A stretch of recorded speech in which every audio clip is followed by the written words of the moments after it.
Penggunaan hadis dalam tafsir Al-Maghribi, kajian terhadap surat Al-Fatihah dan Al-Baqarah. Jadi apa namanya tuh presentasi kali ini saya ambil dari salah satu jurnal yang berhubungan dengan presentasi hari ini. Pendahuluan. Tafsir Al-Quran telah dilakukan sejak awal turunnya dan terus berkembang hingga sekarang. Karya-karya besar para mufasir awal masih menjadi rujukan seperti tafsir At-Tabari, tafsir Al-Qurtubi, dan tafsir Al-Baghawi. Para mufasir modern seperti Ahmad Mustafa Al-Maraghi di beberapa tempat masih mengutip sejumlah keterangan darinya. Mereka sepakat bahwa sumber utama tafsir adalah tafsir Al-Quran dengan Al-Quran, tafsir Al-Quran dengan As-Sunnah, dan tafsir yang dikutip para sahabat. Syekh Al-Maraghi berusaha menyajikan tafsir Al-Quran yang mudah dipahami sehingga ia menghindari penggunaan pendekatan pemahaman yang rumit dan istilah-istilah yang spesifik padanya, serta meninggalkan sejumlah langkah penafsiran salaf. Namun demikian, ia masih menggunakan sejumlah hadis sebagai landasan penafsirannya. Kajian mengenai penggunaan hadis dalam tafsir Al-Maraghi secara akademik dapat menambah wawasan pembaca mengenai metodologi tafsir modern. Tafsir Al-Maraghi khususnya dalam merujuk kepada hadis. Jadi pembahasan kali ini adalah yang pertama tentang fungsi hadis sebagai bayan atau penjelasan terhadap Al-Quran. Jadi fungsi hadis kali ini sebagai bayan atau penjelasan terhadap Al-Quran.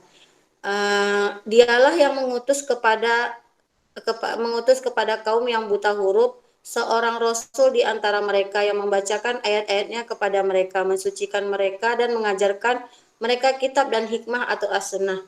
Dan sesungguhnya mereka sebelumnya benar-benar dalam kesesatan yang nyata.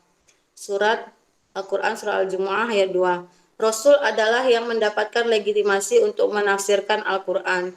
Jadi yang ketiga, Rasul Shallallahu Alaihi Wasallam menyampaikan dan menjelaskan Al-Quran secara bertahap, seluruh lafal dan kalimat yang dipandang perlu, dan disinilah lahir istilah tafsir Al-Quran bil hadis. Perkembangan metodologi tafsir Al-Quran. Al-Quran tidak henti-hentinya ditafsirkan oleh para ulama guna memenuhi kebutuhan manusia pada setiap generasi akan pemahaman terhadapnya. Jadi setiap generasi itu beda-beda cara menafsirkannya. Ahmad Mustafa Al-Maraghi mengklasifikasikan sejarah perkembangan tafsir ke dalam 6 periode. Yang pertama periode sahabat, yang kedua tabi'in, yang ketiga tabi'in, yang keempat Ibnu Jarir, periode penafsiran dengan membuang sanad, dan selanjutnya periode perkembangan pemikiran dan pengetahuan di kalangan kaum muslimin. Kita lihat biografinya ya. Nama lengkap adalah Al-Maraghi adalah Ahmad Mustafa bin Muhammad bin Abdul Mun'im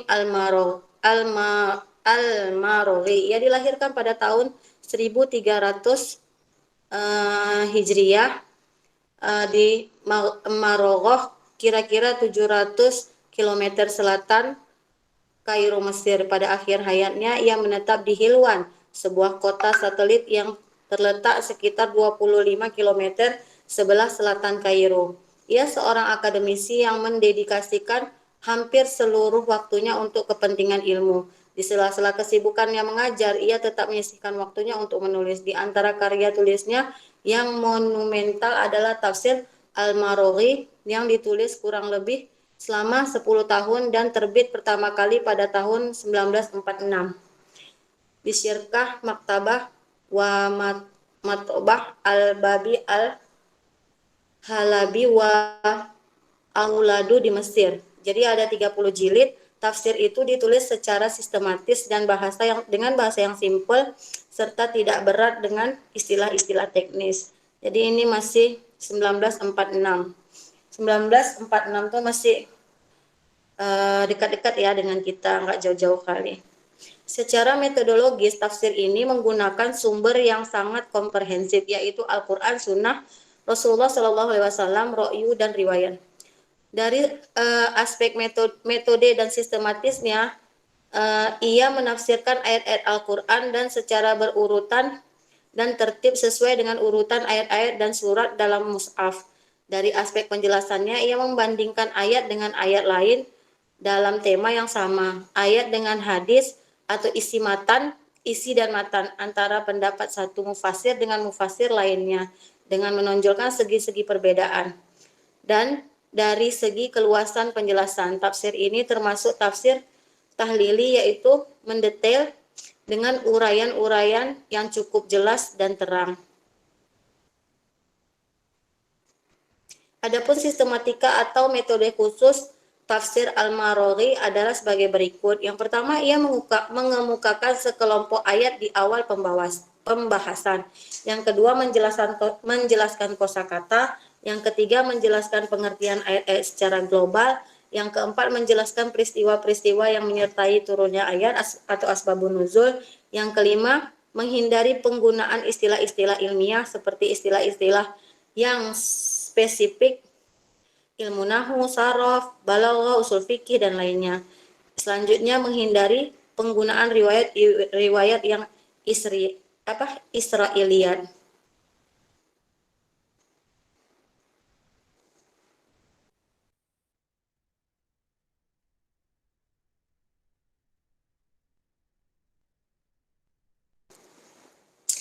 Jumlah hadis dalam tafsir Al-Maraghi beserta takhrij, tasih dan klasifikasinya. Setelah dilakukan penelusuran terhadap hadis-hadis dalam tafsir Al-Maraghi, surah Al-Fatihah dan surah Al-Baqarah ditemukan sebanyak 197 hadis dan riwayat. Riwayat-riwayat tersebut bermacam-macam, sebahagiannya berbentuk hadis marfu, hadis mauquf, dan sebagian lagi berbentuk sirah nabawiyah.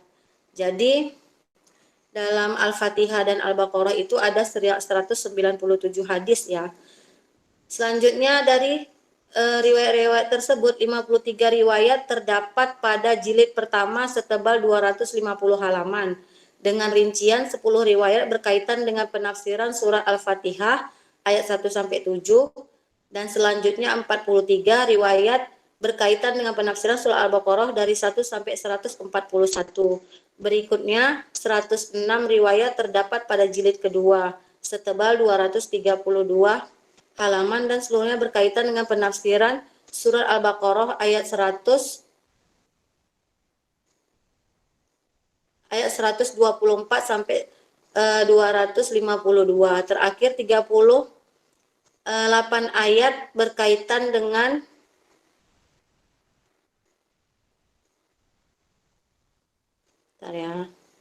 penggunaan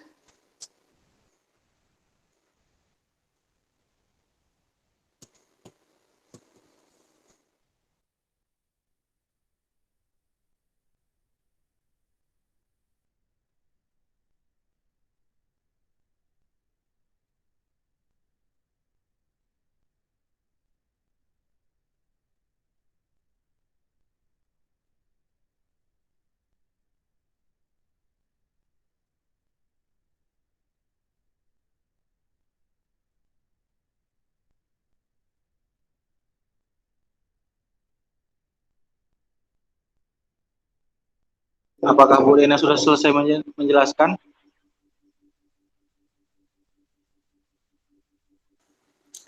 Klasifikasi hadis berdasarkan teknik pengutipannya.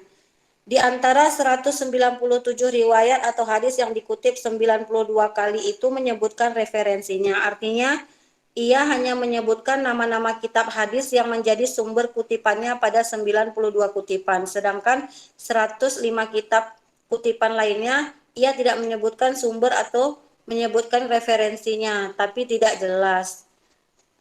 Itu ada apa namanya tuh? Adapun hadis dan riwayat yang tidak dituliskan referensinya dengan jelas terbagi menjadi beberapa pengutipan. Yang pertama, sama sekali tidak diberikan kata pengantar, melainkan langsung menyebutkan hadis atau riwayat yang bersangkutan, baik dengan menyertakan teks aslinya secara lengkap maupun hanya menyebutkan maknanya saja secara global. Yang kedua, disertai dengan menyebutkan kata-kata qala sallallahu alaihi wasallam pada hadis-hadis urutan ke-14, 31 dan seterusnya. Menyebutkan nama sahabat yang meriwayatkan hadis kutipan dalam kategori ini cukup banyak, sebanyak 27 hadis, disertai dengan kata-kata waqad warodafi al-hadis warodafi al-azhar kama jafi al-hadis dan sejenisnya. Beberapa lainnya dengan disertai kata-kata yang ada di situ ya. Klasifikasi hadis berdasarkan fungsinya.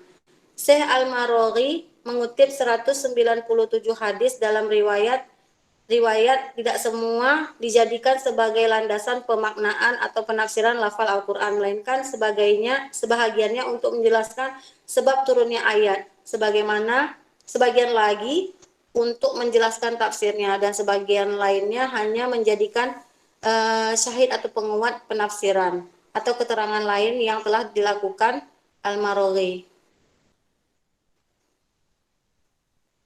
Klasifikasi hadis berdasarkan kualitas. Demikian juga dilihat dari kualitas hadis yang digunakan dalam tafsir ini, tidak semuanya hadis sahih, akan tetapi jumlah hadis yang sahih adalah mayoritas, yaitu dari 197 ada 177 hadis yang sahih, 14 hadisnya belum diketahui kesahihannya. Terus belum 3 hadis dinilai dhaif dan 3 riwayat bukan hadis. Jadi kesimpulannya, yang pertama, Syekh Al-Maroghi dalam menulis kitab tafsir ini berkomitmen untuk menuliskan tafsir dengan sajian yang sederhana dengan menghindari istilah-istilah ilmiah yang spesifik dalam bidang ilmu alat dan usul, dan menghindari beberapa langkah penafsiran yang lazim dianggapnya dapat menghambat pemahaman para pembaca terhadap petunjuk Al-Quran. Ia tidak secara eksplisit mencantumkan akan merujuk kepada hadis Rasulullah SAW. Di antara 197 riwayat atau hadis yang dikutip, 92 kali ia menyebutkan referensinya, artinya ia menyebutkan nama-nama kitab hadisnya yang menjadi sumber kutipannya pada 92 kutipan, sedangkan pada 105 kutipan lainnya ia tidak menyebutkan sumbernya atau tidak menyebutkan referensinya. Yang ketiga, berdasarkan fungsi hadis-hadis tersebut diklasifikasikan menjadi 3 kelompok. 27 hadis menjelaskan asbabun nuzul, 57 menjelaskan tafsir lafal, kata-kata dalam ayat Al-Quran, 113 hadis menjadi pendukung penafsiran. Yang keempat, berdasarkan kualitasnya, dari 197 hadis, 177 hadis merupakan hadis sahih, 14 hadis belum diketahui kesahihannya, dan belum diketahui ulama yang menilainya sebagai hadis sahih. 3 hadis dinilai dhaif dan 3 riwayat bukan sahih. Mungkin itu aja ya teman-teman.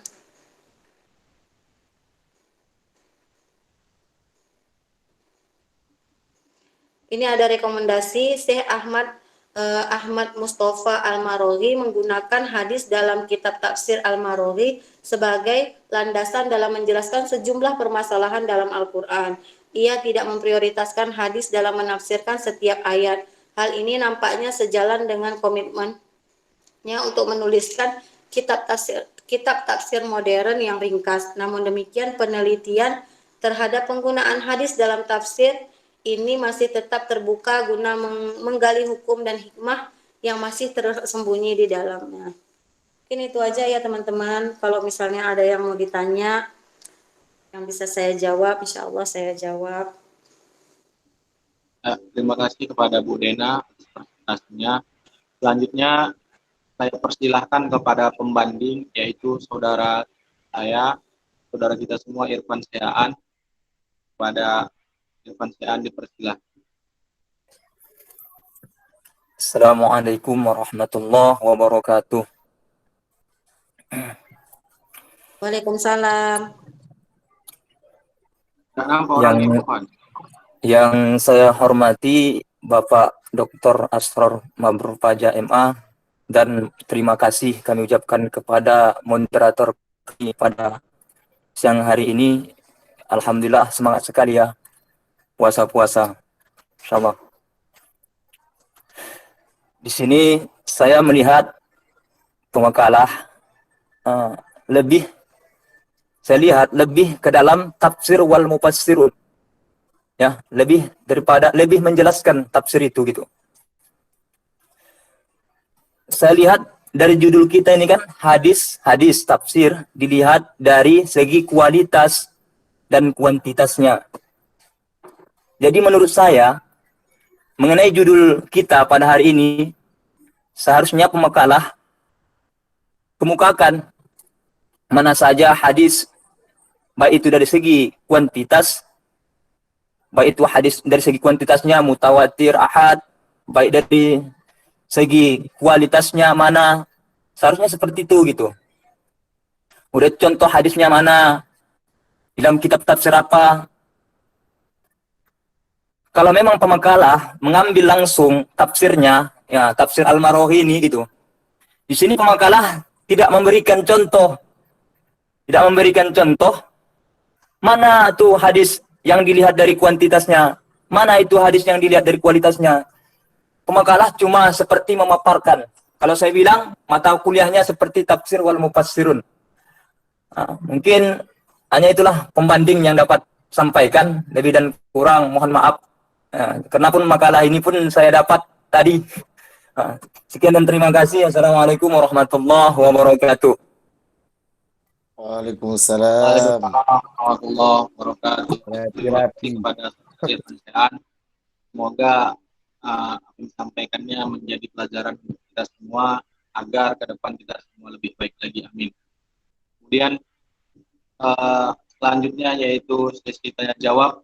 Pada kawan-kawan semua masih semangat kan walaupun kuliah di puasa Ramadan ini.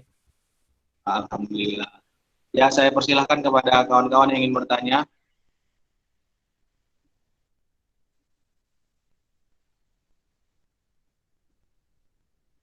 Ayo, yang ingin bertanya dipersilahkan. Suaranya kecil kali, Hadi. Hadi bertanya habis suara ini. Pertanyaannya Hadi. Ya, kepada saudara Hadi dipersilahkan. Ya, assalamualaikum warahmatullahi wabarakatuh. Terima kasih kepada moderator Abang Saiful Anwar. Pertanyaannya simpel aja. Tadi mengambil tafsir Al-Marwahi. Jadi pertanyaannya berapa jumlah hadis menurut kualitas dan kuantitasnya pada tafsir Al-Marwahi itu yang terdapat hadis-hadisnya. Berapa jumlah menurut kualitas dan kuantitasnya pada hadis dalam tafsir Al-Marwahi? Ya, sekian. Terima kasih. Coba ulangi berapa jumlah? Berapa jumlah hadis yang ditinjau dari kualitas dan kuantitasnya dalam tafsir Al-Marwahi? Oke.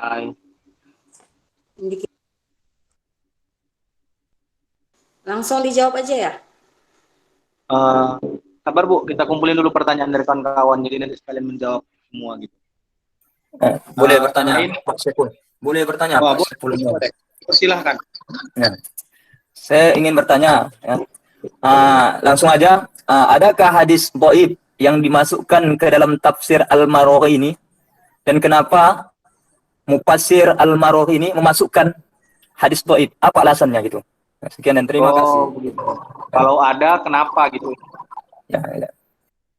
Terima kasih. Bang. Satu orang lagi, kawan-kawan, ada yang ingin bertanya?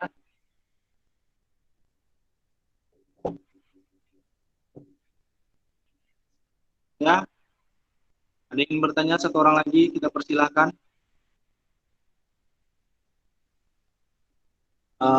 Baik, kalau mungkin nggak ada, saya... Ustaz Firdaus. Pertanyaan pertama tadi apa Pak Saiful? Nanti sama Pertanyaan pula. berapa jumlah hadis yang ditinjau dari kualitas dan kuantitas dari tafsir Marogi? Kemudian dari yang kedua dari Irfan, adakah hadis doif di dalam tafsir Marogi? Kalau ada, kenapa dimasukkan begitu? Saya gini aja, pertanyaan dari saya. Sebutkan apa contoh hadisnya yang di dalam tafsir tersebut. Mau yang sahih, yang mau apa, mau mentafsirkan ayat apa gitu. Tak masalah, yang penting sebutkan contoh hadisnya. Oke, terima kasih Ustaz. Baik, Bu Dena dan kawan-kawan semua, sebelum Ibu Dena menjawab, saya ulas kembali pertanyaan rekan-rekan semua pada siang hari ini. Yang pertama itu ada dari Saudara Hadi Gunawan, yang bertanya, berapa jumlah hadis yang ditinjau dari kualitas dan kuantitas dari tafsir Marogi? Apabila ada kesalahan, mohon dikoreksi kepada yang bertanya. Kemudian dari Saudara Irfan Syaan, adakah hadis doif di dalam tafsir Marogi? Dan kenapa dimasukkan? Kemudian dari Ustaz Firdaus, sebutkan contoh hadis di dalam tafsir Marogi, baik itu hadis sahih dan hadis doif, dan terserah mau dalam tentang apa gitu. Penting disebutkan contohnya. Mungkin itulah saat ini 3 pertanyaan dari rekan kita untuk pemakalah Ibu Dena. Kemudian saya persilakan untuk Ibu Dena untuk menjawab pertanyaan dari kawan-kawan. Oke ya, yang pertanyaan nomor pertama tadi, berapa kualitas, ini kan ada tuh ya, di klasifikasi hadis berdasarkan kualitasnya, yaitu 197 hadis, 170 hadis merupakan hadis sahih, 14 hadis, jadi jumlahnya 197 yang ada di kitab yang saya share tadi. Terus yang kedua tadi, Bu, 197 itu hadisnya kualitas dan kualitasnya atau dua-duanya?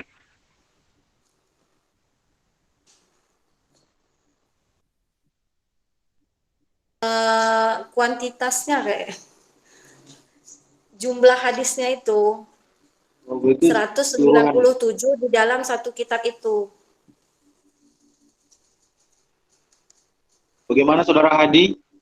Ini kan ada ya, diklasifikasi hadis berdasarkan kualitasnya. Coba Ustadz baca di situ kan. Jadi jumlah hadis yang sahih adalah yang mayoritas, yaitu dari 197 hadis, 177 hadis merupakan hadis sahih. 14 hadis belum diketahui kesahihannya, atau belum diketahui ulama yang menilainya sebagai hadis sahih. Selanjutnya 3 hadis dinilai doif dan 3 riwayat bukan hadis.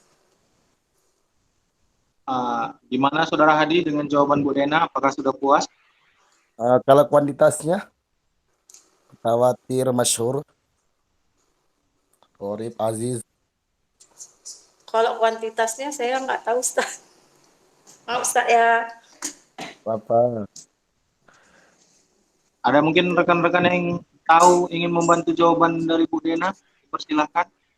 Sebelum kita lanjut, Bu Dena menjawab pertanyaan yang kedua. Kuantitas, ya. Iya, Sir.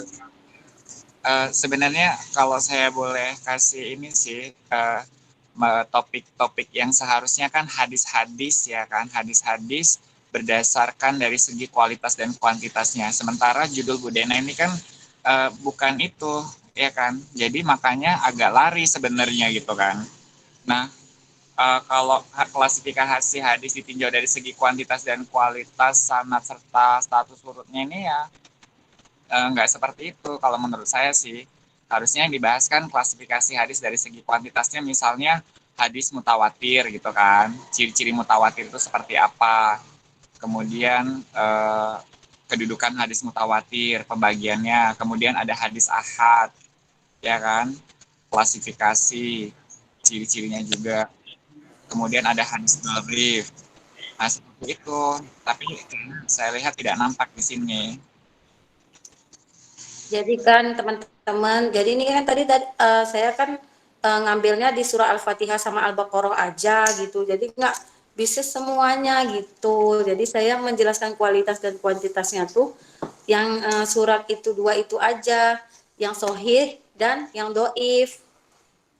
Kenapa? Kualitas Kenapa karena kok banyak kali kalau misalnya satu Quran kayak gitu. Jadi saya tadi tuh bacanya cuma yang itu aja gitu. Al-Quran?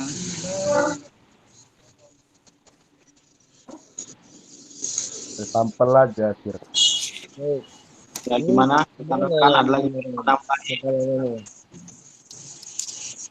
atau kita lanjut kepada Bu Dena untuk menjawab pertanyaan yang kedua. Pada Bu Dena, 3 pertanyaan boleh lagi dilanjutkan diskusinya. Ini yang kedua aja.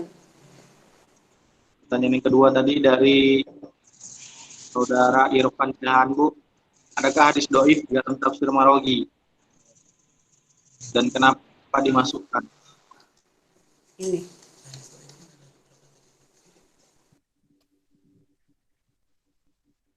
Hidupin dulu mikrofonnya Bu Dena. Mikrofon Bu Dena mati, Bu. Oke. Bentar ya. Al-Maraghi.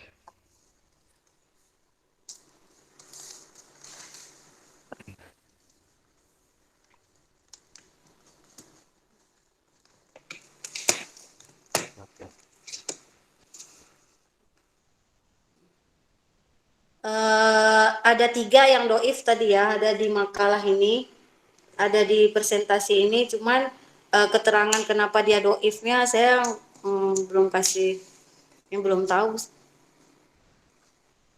Ya boleh, Bu, coba dijawab, Bu. Kenapa ada 3 hadis doifnya itu, Bu? Untuk membuat pertanyaan itu lebih puas dengan pertanyaannya karena mendapatkan jawaban dari Ibu. Mungkin teman-teman bisa bantu yang kenapa ya bisa doif. Walaupun kawan-kawan ada yang bisa membantu, dipersilahkan. Atau kita lanjut dulu pertanyaan ketiga untuk dijawab Bu Dena. Baru setelah itu kita diskusi lagi. Tadi pertanyaan nomor 3 apa tadi? Bukan contoh hadis di dalam tafsir Al-Marogi. Jadi di dalam tafsirnya tadi yang saya kirim itu kan ada di halaman 25 ya, bisa dibuka. Ini ada hadis riwayat Muslim dalam kitab sohihnya dari Anas, unzilat alayya anka suratun faqara'a bismillah faqara'a. Nanti coba tengok ya, dia dibuka di kitabnya tadi halaman 25. Satu lagi ada juga dari Abu Hurairah, anna Rasulullah sallallahu alaihi wasallam idza qara'tum alhamdulillah fa'aqra'u terus yang kemudian bismillahirrahmanirrahim fa innaha ummul qura. Coba nanti dibuka ya. Itu contoh-contohnya teman-teman. Coba buka, mungkin ada saya yang salah.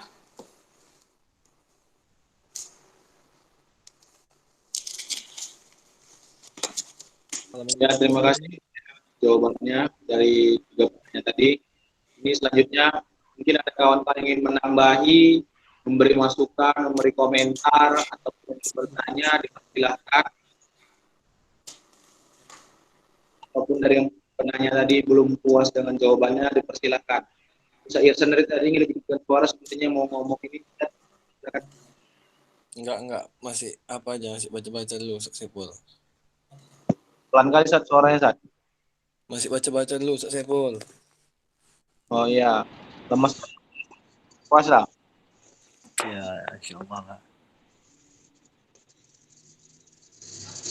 Jadi gimana kawan-kawan ingin memberi masukan?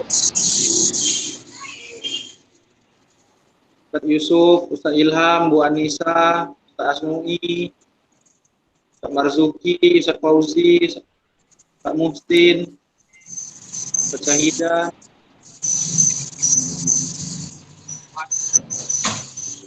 atau argumennya, atau ilmunya lagi. Halo? Iya, Ustaz Marzuki, dipersilahkan Ustaz. Iya, ya. Terima kasih kepada Pak Saiful dan Bu Dena sebagai pemakalah hari ini. Saya moderator, Ustaz. Iya, Ustaz Saiful ya, moderator ya. Ya, terima kasih atas waktunya Pak Saiful. Saya cuma menambahi saja bahwa kenapa ada dalam tafsir Al-Maraghi hadis-hadis dhaif. Kan begitu, ada beberapa hadis tadi disebutkan. Jadi memang dalam kajian hadis, atau boleh nanti tambah teman-teman atau disanggah. Kalau nggak salah Imam An-Nawawi, Syarafuddin An-Nawawi pernah menyebutkan bahwa hadis-hadis dhaif bisa digunakan ya untuk beberapa hal, misalnya dalam tafsir, dalam kisah-kisah, dalam fadilah-fadilah amal dan lain-lain sebagainya. Maka termasuk di sini adalah di dalam tafsir ini ada hadis dhaif, tetapi Imam An-Nawawi mengatakan dha'fuhu laisa dha'fan syadidan. Artinya masih bisa dikuatkan dengan datang dengan jalur yang lain. Ya, sehingga dia naik derajatnya lebih kuat. Artinya tidak sampai dhaifnya dhaif sekali, bahkan sampai derajatnya sampai maudhu' misalnya. Jadi dhaifnya masih bisa dipalar-palar lah, masih bisa dikuatkan dengan jalur yang lain. Maka ini termasuk praktek yang diamalkan oleh para ulama, termasuk Imam Al-Maraghi. Di dalam tafsir itu beliau masukkan hadis dhaif, yang dhaifnya mungkin Allah alam, saya belum koreksi hadis-hadisnya sampai kemana derajatnya dan belum saya lihat pendapat ulama. Tapi dari kaidah ini kita pahami bahwa hadis dhaif sendiri bisa kita masukkan dalam tafsir-tafsir dan dhaifnya tidak sampai dha'fan syadidan, tidak dhaif yang parah sekali. Dengan kategori masih bisa dikuatkan dengan datang dengan jalur yang lain, dengan mutabi' ya dan lain sebagainya, atau syahid dan lain sebagainya. Inilah mungkin yang bisa saya tambahkan untuk membantu Bu Dena. Mungkin ustaz-ustaz yang lain bisa bantu, Ustaz Hadi, Ustaz Yusuf, yang dan lainnya. Demikian mungkin Pak Saiful. Terima kasih. Assalamualaikum warahmatullahi wabarakatuh. Waalaikumsalam warahmatullahi wabarakatuh. Terima kasih Ustaz Marzuki atas tambahan ilmunya untuk menambah wawasan kita semua. Mungkin dari kawan-kawan yang lain ada lagi ingin menambahkan? Iya. Dipersilakan. Mas Saiful. Jadi yang seperti yang saya sampaikan tadi, bagaimana Bu Dena? Kira-kira apa ya, sesuai enggak topik yang dibahas dengan dengan materi Ibu hari ini, bahwasanya kalau judul kita seharusnya adalah hadis-hadis tafsir dilihat dari kualitas dan kuantitasnya gitu. Artinya memang kuantitasnya yaitu dari segi jumlah orang yang meriwayatkan suatu hadis ya, atau dari segi jumlahnya. Jadi ditinjau dari segi sedikit atau banyaknya rawi yang menjadi sumber berita, ya inilah hadis terbagi menjadi dua, yaitu hadis mutawatir dan hadis ahad gitu. Kemudian kalau misalnya dari dari klasifikasi hadis dari segi kualitasnya, maka ini ulama membagi menjadi tiga bagian, yaitu hadis sahih, hadis hasan, dan hadis dhaif. Jadi saya rasa seharusnya yang seperti itu yang harus dibahas gitu, karena memang kalau saya kayaknya agak kurang sreg dengan yang Bu Dena sampaikan tadi gitu. Artinya kalau dari kan ada beberapa syarat yang harus dipenuhi untuk disebut hadis sahih, seperti rawinya bersifat adil gitu kan, kemudian sempurna ingatannya, sanadnya tidak terputus, tidak mempunyai ilat dan tidak janggal gitu, ya kan. Kalau variasi hadis sahih itu ada mutlak, ada muqayyad ya, dan ada pula penentuan urutan tingkatan hadis sahih itu.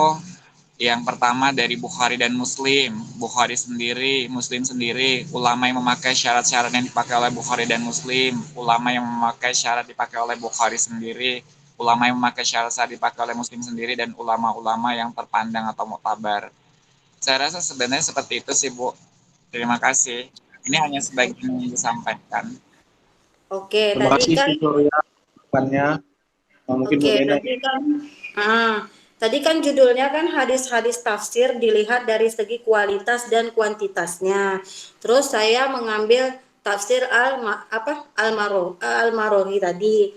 Terus di spesifik lagi di surat Al-Baqarah sama Al-Fatihah. Jadi di dalam surah Al-Baqarah dan Al-Baqarah dan Al-Fatihah itu jumlah kualitas dan kuantitasnya. Kalau kuantitasnya itu kan tadi saya sebutkan ada 197 hadis. Sedangkan kalau kualitasnya itu sohi dan doif. Gitu maksud saya Pak Surya.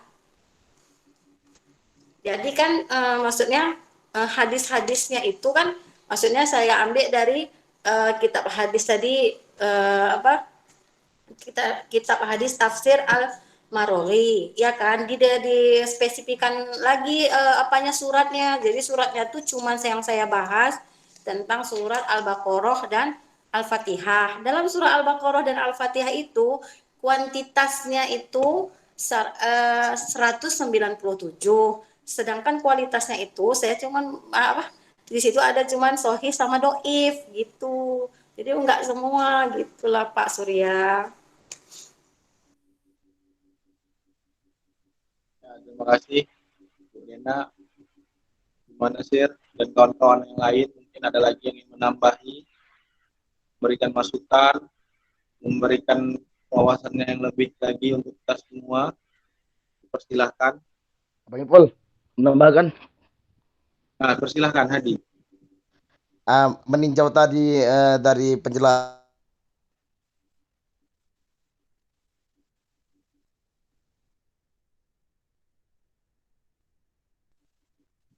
Hadi, masih di situ Hadi?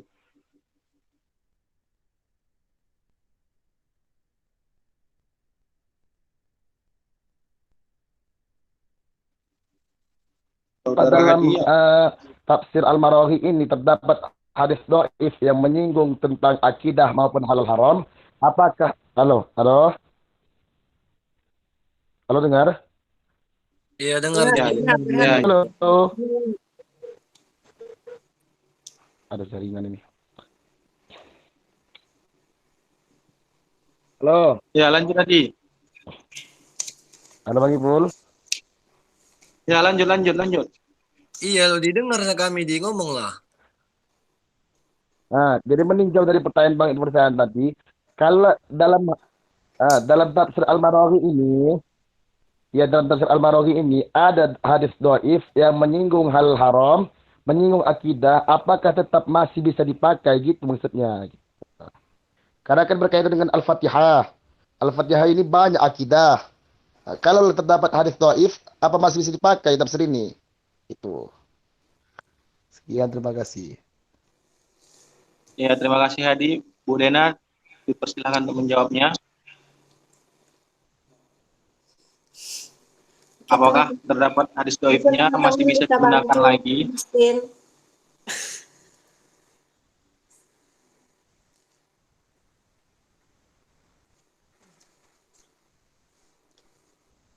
Ya, mungkin ada kawan-kawan yang ingin membantu Bu Dena untuk menjawab pertanyaan dari Saudara Hadi, dipersilahkan. Bukan pertanyaan Bang, cuman mempertegas kita pertanyaan dari siapa, dari Bapak Firdaus. Ya, Ustaz Irsad, dipersilahkan. Aku kalian suruh ngapain? Nanya. Boleh Ustaz, manapun jadi Ustaz. Menambahkan dulu. Nambahin sedikit aja. Ini sebenarnya gini sih. Kayaknya yang harus kita lakukan pada hari yang berbahagia ini, kita buka kitab tafsirnya. Nih aku buka dulu ya kitab tafsirnya ya. Tafsir Al-Maraghi lah contoh dikasih sama Bu Dena. Bu Kita Dena. buka surah Al-Fatihah kan. Yang lain pun kalau mau buka-buka. Ini maksudnya bersama-sama. Aku pun nggak ngerti ini. Istilahnya ngasih tahu alur ceritanya aja. Sepertinya kita itu harus buka tafsirnya. Karena kan judulnya hadis-hadis tafsir ditinjau dari segi kuantitas dan kualitas. Berarti kalau kualitas dia hadis sahih hasan doif, kalau kuantitas yang bisa mutawatir ahad, ahadnya ada masyhur, ada gharib, ada aziz kan.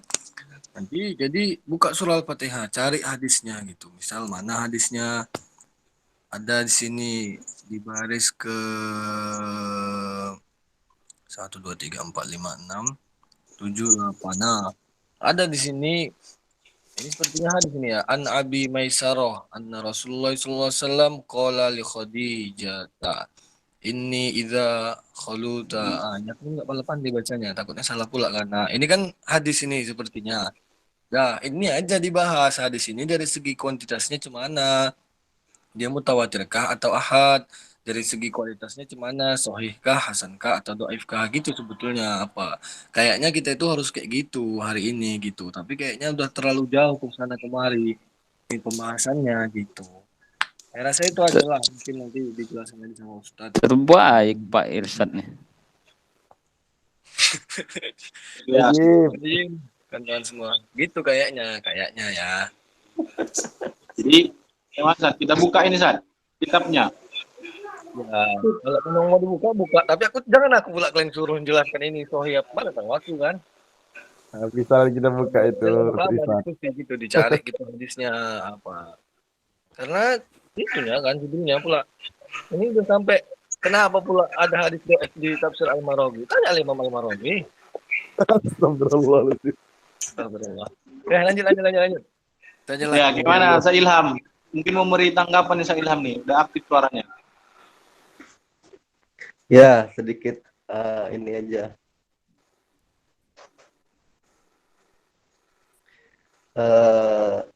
Ya, bismillahirrahmanirrahim. Assalamualaikum warahmatullahi wabarakatuh.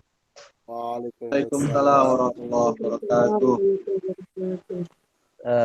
Sedikit saya melihat, baru tadi melihat, saya melihat judul tentang hadis-hadis yang untuk mentafsirkan Al-Quran dilihat dari kualitas dan kuantitasnya, itu judulnya.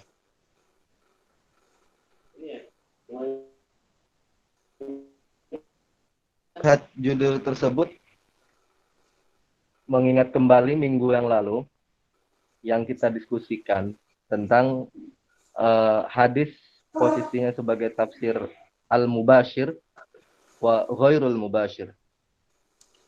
Itu yang disampaikan oleh dimaktikan oleh Pak Irsyad dan dijawab oleh Pak Ustadz Muhsin. Mungkin di sana kita bisa melihat kualitas hadis yang mubashir, yang langsung menjelaskan ayat Al-Quran itu sendiri. Seperti dalam kitab Fathul Bari itu kan ya. Dan melihat kualitas juga hadis yang ghairul mubashir. Seperti itu. Pun belum baca tentang itu semua hadis. Karena ini penjelasan pemateri sekarang ini lebih mengkerucut pada salah satu kitab, yaitu Tafsir Al-Maraghi. Ya, mungkin itu aja yang bisa sedikit sampaikan. Syukron. Terima kasih Sa Ilham. Ada lagi kawan-kawan?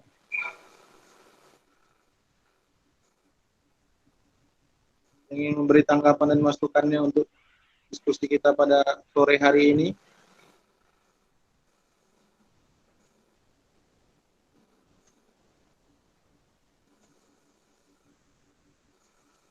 Atau kita serahkan sama dosen pengampu kita mungkin untuk meluruskan pemikiran-pemikiran, jawaban-jawaban dari teman-teman semua untuk menambah wawasan kita. Langsung aja ke Ustadz Sepul. Baik, terima kasih. Yang kemarin kan juga belum dijelaskan sama Ustadz, dan sekaligus ini kemarin kata Ustadz minggu ini akan dijelaskan. Biar kita nggak sesat dengan ini. Nanti salah pun. Baik, terima kasih. Terima kasih kawan-kawan dan Bu Dena sebagai pemakalah, Ustadz Irfan Syah sebagai pembanding atas presentasi dan pembandingan dan pertanyaan dari kawan-kawan semua untuk diskusi kita pada sore hari ini. Sekarang kita berikan waktu kepada dosen pengampu kita, Dr. Asror, untuk menambahi dari diskusi kita pada sore hari ini. Pada Ustadz, kami persilahkan.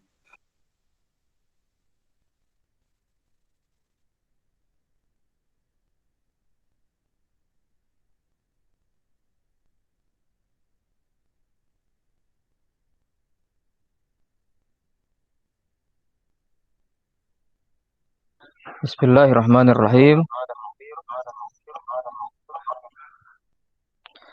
Assalamualaikum warahmatullahi wabarakatuh.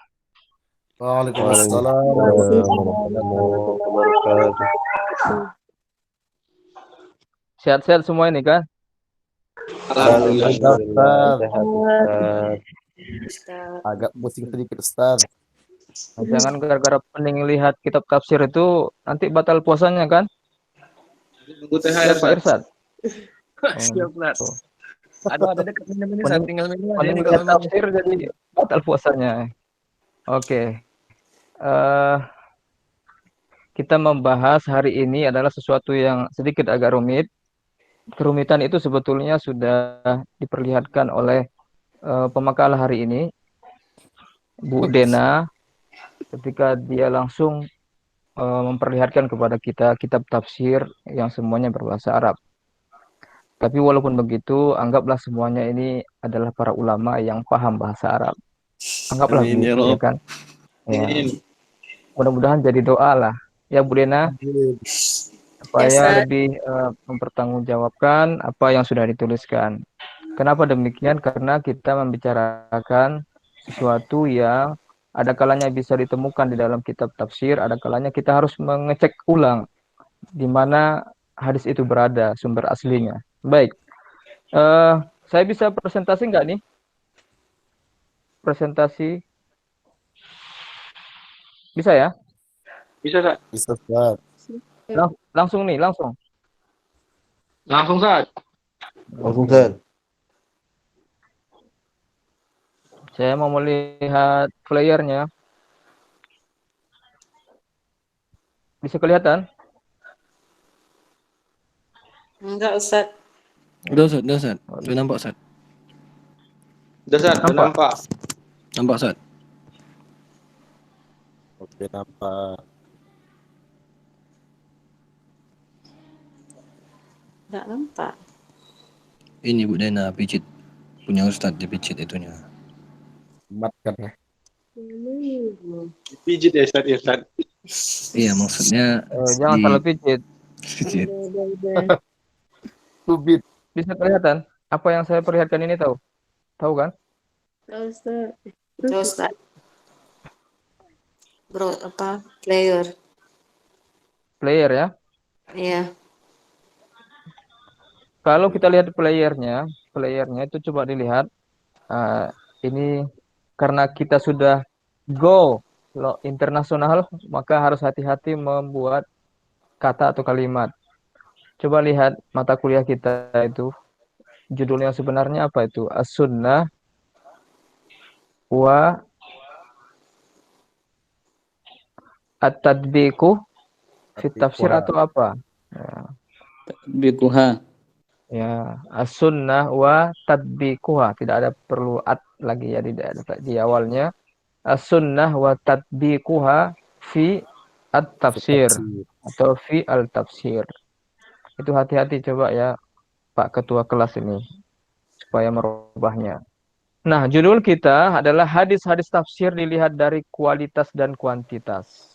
Berarti pemakalah hari ini seharusnya menampilkan hadis-hadis dalam kitab tafsir, boleh fokus kepada satu kitab tafsir, boleh dipersempit lagi dalam satu ayat, hadis-hadisnya diperlihatkan, kemudian bagaimana kualitas dan bagaimana kualitas hadis-hadis yang ada di dalam kitab tafsir itu.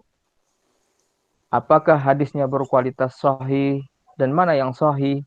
Apakah hadisnya berkualitas dhaif dan mana yang dhaif? Atau mungkin ada hadis maudhu. Yang mana itu yang maudhu? Diperlihatkan dari kitab tafsir. Dan kuantitas, berapa jumlah hadis yang sahih, berapa jumlah hadis yang dhaif, dan berapa jumlah hadis yang palsu kalau ada. Itu yang dimaksudkan di dalam judul hadis-hadis tafsir dilihat dari kualitas dan kuantitas. Itu adalah pemahaman yang pertama. Pemahaman yang kedua, Anda bisa ambil kitab hadis. Dan dalam kitab hadis itu ada namanya kitabut tafsir. Dari kitab tafsir itu Anda bisa melihat mana hadis yang sahih, mana hadis yang dhaif. Berapa hadis yang sahih, berapa hadis yang dhaif. Itu maksud daripada judul kita ini. Oke.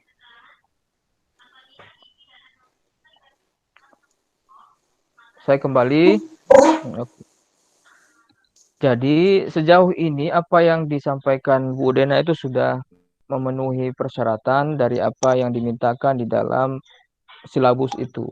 Jadi pemakalah memperlihatkan kepada kita berapa jumlah hadis yang sahih, berapa jumlah hadis yang dhaif. Tapi ada yang kurang. Tidak ditunjukkan hadisnya sendiri. Hadis itu yang mana yang sahih. Itu yang tidak diperlihatkan. Jadi, tapi ada tadi jawaban yang diberikan oleh Bu Dena itu tentang hadis yang diriwayatkan oleh Imam Muslim ya. Imam Muslim. Halaman berapa tadi? Dari Anas, halaman 25, Ustaz. Halaman 25. Sudah dilihat semua itu ya? Hadisnya berbunyi Unzilat alayya anifan suratun faqara'a bismillahirrahmanirrahim. Jadi nama suratnya adalah Bismillahirrahmanirrahim. Ada yang menyebutnya nama suratnya adalah Alhamdulillahirabbil alamin. Hadis itu diriwayatkan dalam Sahih Muslim. Itu pertanyaan, ya, itu pertanyaan apakah ada hadis sahih di dalam kitab tafsir Al-Maraghi? Maka Anda menunjuk hadis yang itu tadi. Tadi ada pertanyaan. Mana hadis dhaif? Sudah dijawab belum? Belum, Ustaz. Coba dilihat halaman 29. Coba semuanya tafsir Al-Maraghi halaman 29.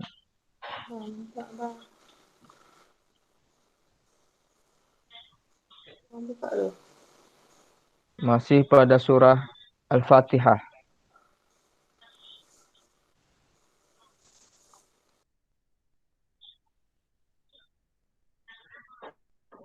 Sudah dibuka, Ustaz. Sudah? Mungkin saya bisa bagikan. Kelihatan? Ya, Ustaz. Kelihatan, Ustaz. Wa warada fil athari alhamdu ra'su syukri.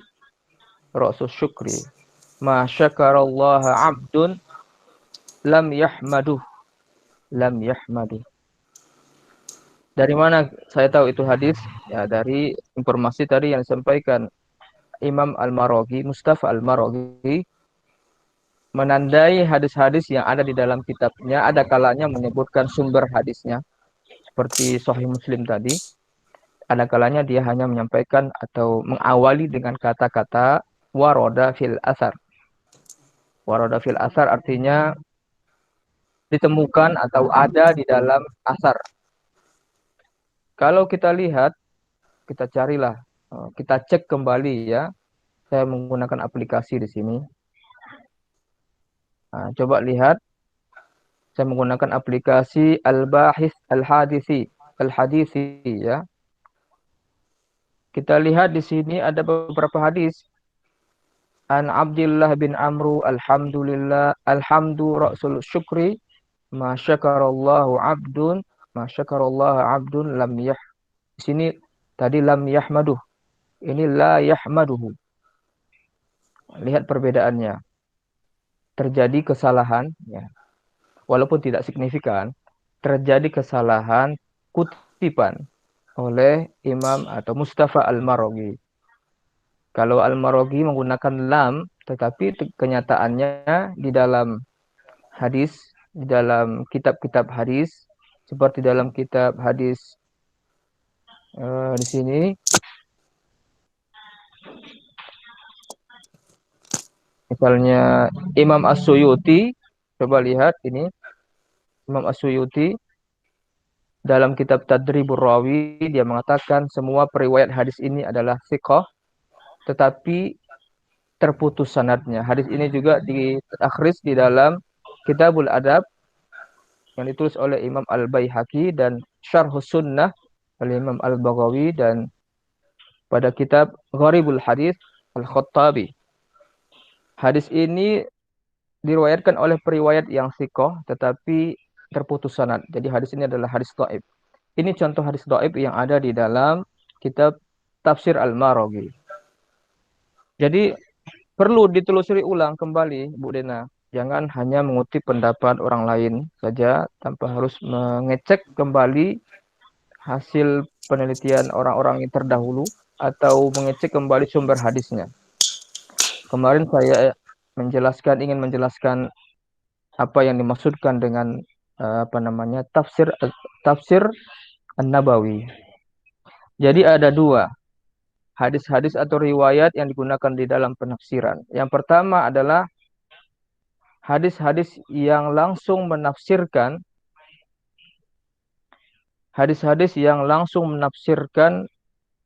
ayat.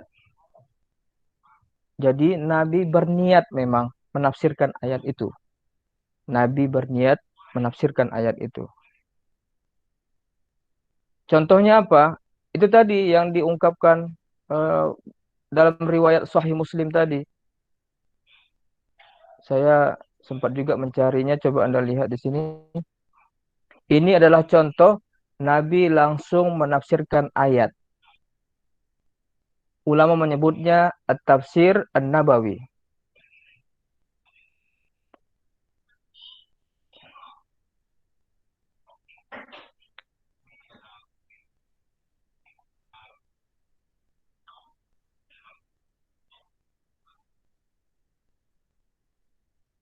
Coba Anda lihat di sini.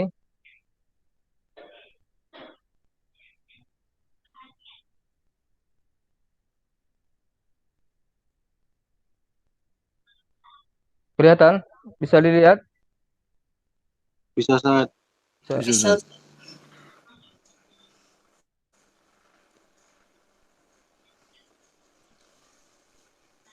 Ini tadi ya.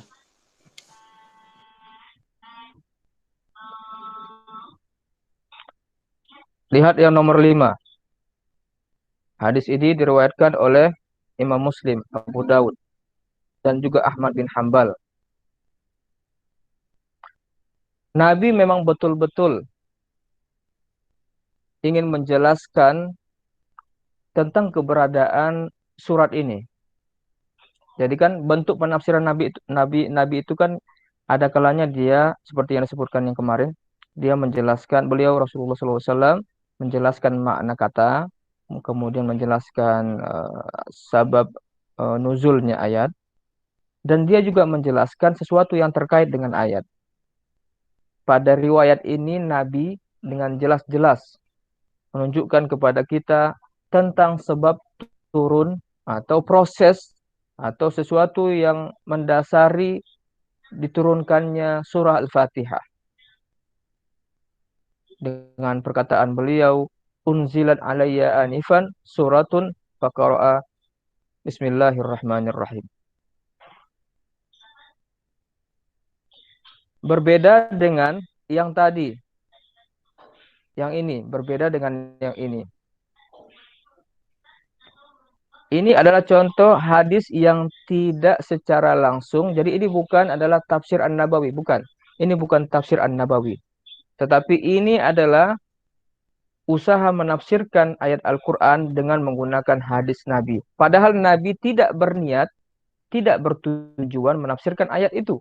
Kan begitu. Seperti ini. Nabi berbicara tentang alhamdu. Tapi bukan Nabi membicarakan tentang alhamdulillah yang ada dalam surah Al-Fatihah. Jadi hadis atau riwayat yang seperti ini kita tidak bisa menyebutnya sebagai sunnah atau hadis yang secara langsung menjadi penafsir bagi ayat. Para ulama lah yang berinisiatif, berijtihad mencari hadis atau riwayat yang menurut mereka punya relevansi dengan ayat yang sedang ditafsirkan mereka di dalam kitab tafsir. Padahal Nabi tidak bertujuan untuk menjelaskan, menafsirkan ayat yang ada dalam surah Al-Fatihah itu. Sampai di sini kira-kira bisa dipahami ya? Bisa, Ustaz. Bisa ya? Saya kira cukup jelas itu. Jadi ada hadis yang menafsir langsung ayat. Itulah Nabi memang bertujuan menafsirkan ayat. Ada hadis yang digunakan oleh para ahli tafsir, hadis Nabi digunakan oleh para ahli tafsir untuk untuk menjelaskan atau menafsirkan ayat. Contoh Nabi menafsirkan ayat secara langsung. Nanti lihat di surah Al-Baqarah ayat 137.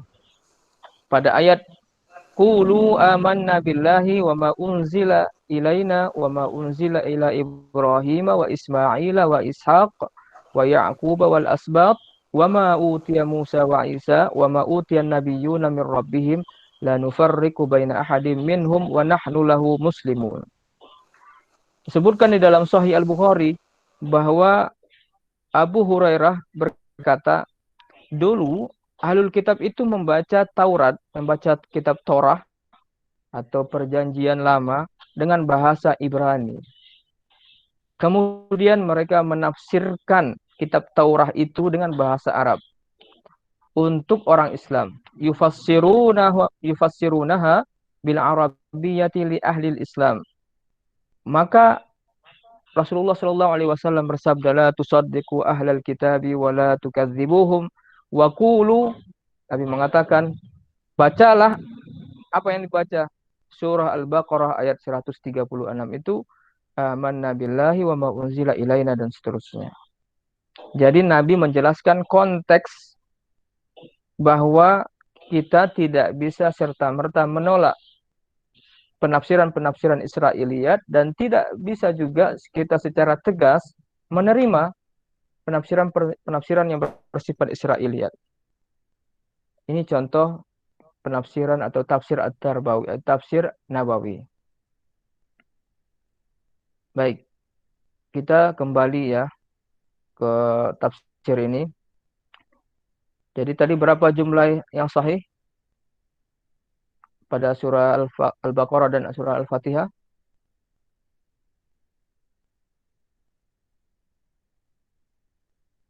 Berapa jumlahnya?